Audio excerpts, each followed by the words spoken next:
지구 마을에서 몰려오는 주님의 학교 학생들을 환영합니다. 주님께 기도합니다. 주님, 오늘도 이 시간에 이 말문을 열어주셔서 잘 전할 수 있게 하여 주시옵소서. 예수님의 이름으로 기도드렸습니다. 아멘. 오늘은 지난 시간에 이어서 꿈에 대한 2차 시로 들어가겠습니다. 꿈이 하나님의 언어인 것을 지난 시간에 전했습니다. 너무 전할 게 많지만 짧은 시간에 다른 말씀도 많이 전하고 싶은 게 너무 많아요. 요즘 코로나 시대에 하나님은 코로나를 어떻게 보시는가, 이것도 제가 전하고 싶거든요. 하나님의 청소는 어떻게 하시는가, 또 뭐 이런 것도 그렇고, 내 생각이 아니라 주님이 보여주신 장면들을 같이 해석하면서 연구하려고 합니다.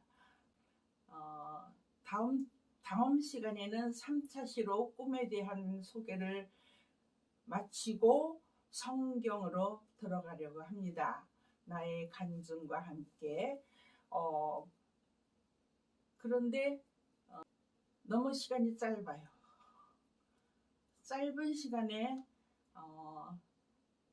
전하려고 하니까 할 말은 다 못하고 간단하게 가장 중요한 것만 이렇게 전하려고 합니다. 오늘은 그 꿈이 하나님의 언어인 거 지난 시간에 했고, 이번에는 여러 저명한 이 서적들과 또 그것을 쓴 저자들의 말과 이런 것을 전하는 것은, 왜냐하면은 우리가 집을 지으려면 먼저 틀을 짜야 되잖아요. 우리가 성경이 이런 것이다 하는 걸 틀을 짜놓고 그 다음에 나가야 되겠어요. 그래서 지금 이제 하는 거는 다 지금 기초예요. 기초. 이런 것을 하겠습니다 하는 그것이고, 시간이 가면 갈수록 놀라운 하나님의 비밀, 하늘을 향하여 가는 성도들에게 주시는 메시지가 많습니다. 오늘은 몇 분의 그 책에서 다 설명할 수 없고 간단하게 아주 한 절씩만 제가 소개를 하려고 합니다. 내 생각이 아니라 다른 분들도 다 이런 연구를 했고 다 이런 책을 썼고 또 많이 후배들을 다 양성하고 있다는 거, 이것을 알리기 위해서입니다. 처음에 이제 내 마음의 거울이라는 책을 쓴 분은 토마스 M. 세이볼이라는 분입니다. 그리고 그것을 옮겨서 쓴 분은 정태기 교수님, 한국신학대학의 교수님이었죠. 그리고 하시는 일이 엄청 많아요.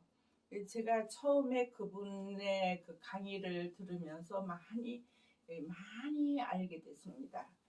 네, 이 꿈은 관점으로 어떤 관점으로 보느냐, 이것을 알려드리겠습니다. 우리는 꿈 해석을 4가지 차원에서 할 수 있다는 거죠. 즉, 심리학적 차원에서, 또 영적 차원에서, 역사적 차원에서, 신학적 차원으로 이렇게 다뤄볼 수 있다고 합니다. 첫째, 심리학적 차원을 보면은 또 그것도 많아요. 우리가 개성화, 한 사람이 변화해가는 그 과정입니다. 개성화 과정이 있어요. 그 다음에 영적인 차원에서 또 보면은 우리는 꿈을 나와 하나님의 관계를 있는 그대로 투영시켜주는 거울로 본다, 이렇게 돼 있어요. 따라서 꿈 해석은 영적인 성화를 목표로 하는 크리스천들의 순례의 길에 많은 도움을 줄 수 있다고 생각된다. 특히 꿈은 우리의 내적인 생활과 외적인 생활사에 놓인 담을 헐어주고 일상적인 선택을 비롯하여 주위 사람들의 삶에 영향을 미칠 만한 중대한 결정을 내려야 할 때 상징 세계와 직감을 적절하게 사용하도록 도와줄 것이다. 또 역사적 차원에서는 이제 성경으로 쭉 보면 되겠죠. 그 다음에 네 번째는 신학적인 차원에서는 우리는 꿈을 정신적인 안정과 영적인 성화로 나아가도록 끊임없이 재촉하는 하나님의 부르심으로 본다. 이런 게 있어요. 그 다음에 이제 이 책 뒷표지에 보니까 아브라함 링컨의 말을 인용한 글을 보게 됩니다. 성서는 꿈의 보고이다. 내 기억이 옳다면 구약은 16장, 신약은 적어도 대여섯 장에서 꿈을 주로 다루고 있다. 그리고 성서를 읽다 보면 그 이외에도 꿈과 환상에 관한 구절들과 수없이 부딪히게 된다. 따라서 우리가 성서를 읽는 크리스천이라면 옛날뿐 아니라 오늘날에도 하나님이 꿈을 통해서 우리에게 자신의 모습을 드러내고 있다는 사실을 어렵지 않게 받아들일 수 있을 것이다. 이게 아브라함 링컨의 말입니다.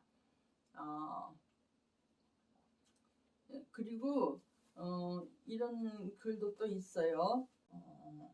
최근에 들어 유대교와 기독교 꿈 해석 전통을 회복시키는 운동이 크게 일어나고 있다. 기독교 꿈 해석을 개발한다는 것은 하나님의 뜻을 아는 통로가 하나 더 늘어난다는 의미에서도 매우 바람직한 현상이 아닐 수 없다. 그러나 그뿐만이 아니다. 꿈 해석은 꿈 이외의 다른 수단을 통해서도 하나님과 교통할 수 있도록 도와주고 있다. 하나님의 잊혀진 언어, 정태기 목사님이 쓰신 책입니다. 꿈은 자신의 영이 자신에게 들려주는 이야기입니다. 꿈은 자신의 영적 세계를 여는 관문일 수도 있고 자신이 하나님을 만날 수 있는 여러 가지 길 가운데 하나가 될 수 있습니다. 꿈은 거룩한 온전으로 이끄는 내적 현존인 동시에 하나님과 우리의 깊은 내면 세계를 연결시켜주는 통로이며 개인과 공동체에게 주신 하나님의 선물입니다. 이렇게 뒷표지에 이렇게 있습니다. 이 책은 평신도나 영적 지도자에게 영적으로 풍성한 삶을 누릴 수 있도록 좋은 기회를 제공해 주고 있다. 뿐만 아니라 우리의 신앙생활에 필요한 영적 훈련에 관한 꿈 해석 자료들이 자세히 소개되어 있다.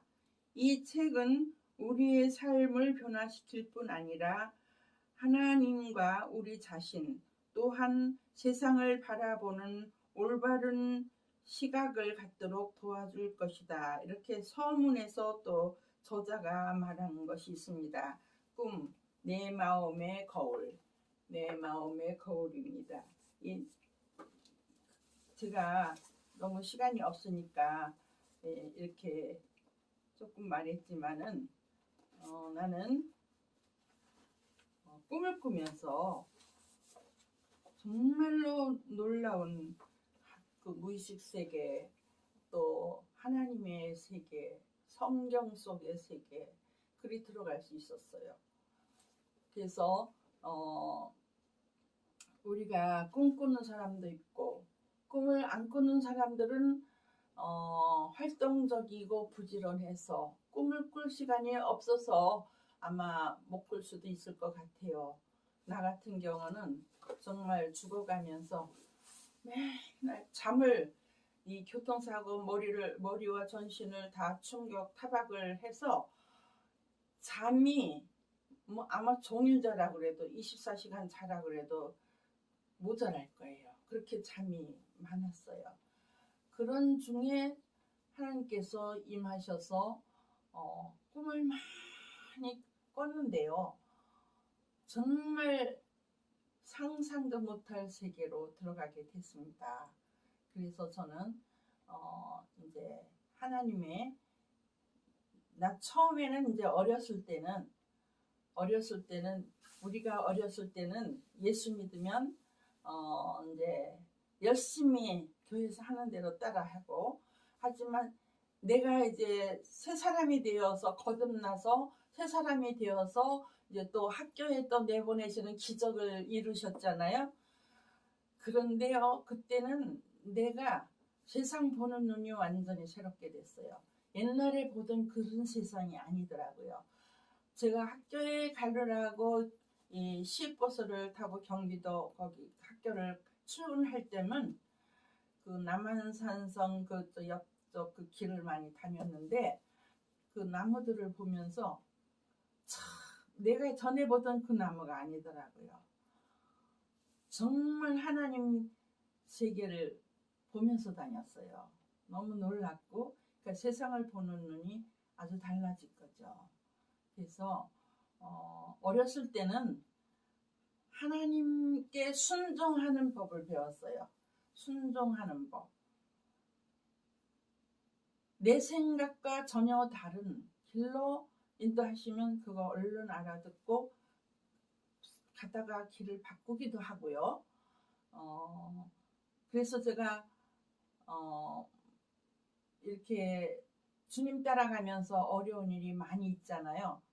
그때 제가 순종공주라는 동화를 또 쓰게 됐어요.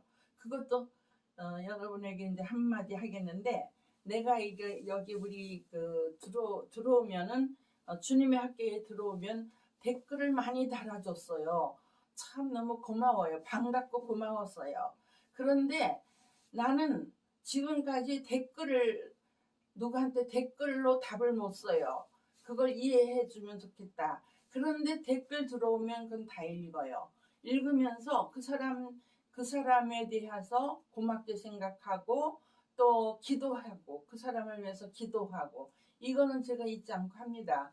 그런데 댓글을 그렇게 이 머리가 그런 머리인데 하나님께서 그 꿈을 중심으로 해서 일기를 쓰게 하시고 또 그 중에서 또 뽑아서 책을 만들게 하시고 이제 그러는 거죠. 제가 지금 들고 있는 책 중에서 아버지 집 화장실이라는 게 있어요. 아버지 집 화장실이라는 것도 이제 이건 나중에 이제 풀어놓을 것이지만은 아버지 집이라는 게 천당이라는 말이에요. 근데 그 천당이라는 것도 제가 이제 그 순서가 있어요.